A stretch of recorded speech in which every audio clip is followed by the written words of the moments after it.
Hey nerds, this is Nick. Can't wait to see the film, but need to know what happens? Stay tuned, because we're gonna talk everything that happens in John Wick Chapter 3 Parabellum. Every nook, cranny, and exciting, tantalizing detail that makes this such a damn wonderful film. Stay tuned to find out what happens.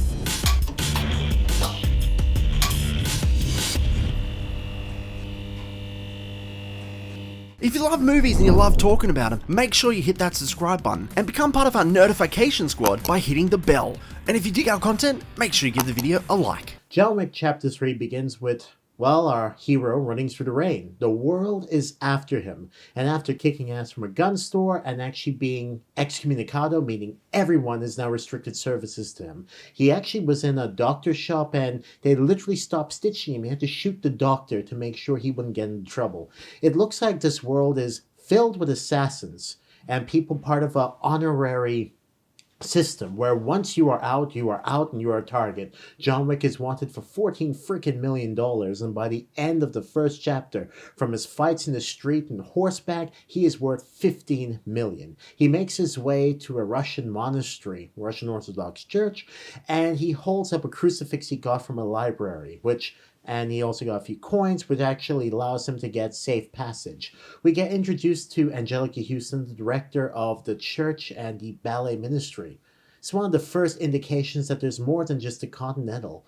We see that the church seems to have assassins in training and that John was actually part of that church. We actually discover his real name, and he actually requests to be sent to another place and to be given safe passage. But it's obvious, once they touch him and help him, they're burned. Not too long after the director helps John Wick get away, she's visited by an assassin who impales her hands with a sword. Her helping hands, to be precise from one of the quotes.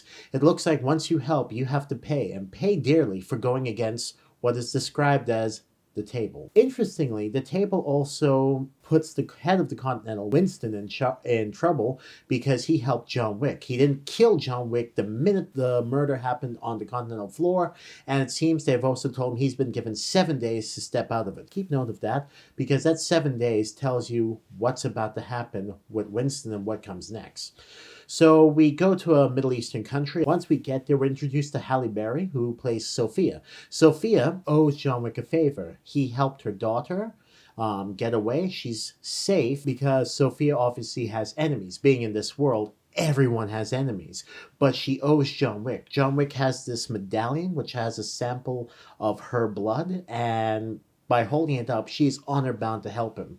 She takes him to a man who will actually tell them who sits above the table, who calls the shots. It's actually the actor Braun from Game of Thrones. He's actually there, and he gives John Wick the location. He has to walk through the desert until he is exhausted, then walk even further until he's almost dead, and look to the stars, and then the person sitting above the table will actually help him try and clear his name or kill him. It's left up open because it seems you don't just get to see him, he has to decide to see you. Halle Berry, Sophia, drops John Wick off in the desert. She gives him a bottle of water, which he backwashes as a mark of disrespect. He completes the medallion. She drives away. Unfortunately, we won't see her again. Maybe another entry, she might pop back up. John Wick walks through the desert and bam. He gets to meet the person sitting above the table, and he has an offer. He will wipe out the excommunicado if he kills Winston, the head of the New York Continental.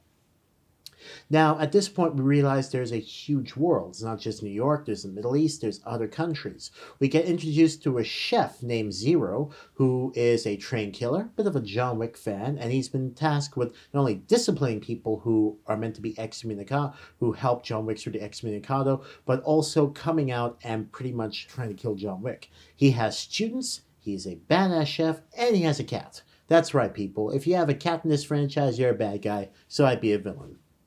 That sucks. Anyway, we go back to New York. John Wick is suited, booted, and ready to take on Zero. Zero confronts him at Grand Central. We get a chase. An insane freaking chase. Motorcycle, samurai, sword fight. You have to see it. It is glorious. Now we get to the Continental. John Wick puts his hands on the Continental. The concierge, who's played by Lance Reddick, comes out, offers his services. John Wick is reunited with his dog, and we actually see a face-off where John Wick comes up to meet the Winston head of Continental and make a deal and tell him that he has to kill him. John Wick decides to side with Winston against the world once again. And this is just basically to protect the Continental New York. Continental New York is evacuated, and it's now a showdown between Zero's men and John Wick. And one of the interesting things is we discover the concierge is a bit of a badass. He gets his gun ready, he goes out with John Wick, and they start facing off against people. Now, who I haven't mentioned, interestingly, is the adjudicator. A woman who seems to come around and discipline people. Earlier, she actually had Zero slice up Lawrence Fishburne's character, the King, in the face because he had helped John Wick with the gun, and she also pretty much has this rule that if you say anything against the table, she will pretty much dice you. So she's this sort of emissary. John Wick has this badass fight sequence, and before you know it, John Wick and Zero are facing off. Zero's maniacal. He's the sort of guy that sees himself as similar to John Wick, and he's got this cool, cocky manner underneath what is a steely assassin frame. He definitely seems to have more personality, but unfortunately, as you know, there can only be one, and he is impaled by John Wick and left on the ground. And what we see happen is one of the most shocking things. John Wick is betrayed by Winston and thrown right off the freaking roof. Turns out Winston knew he could get back in the good books of the table by showing off he could withstand their forces.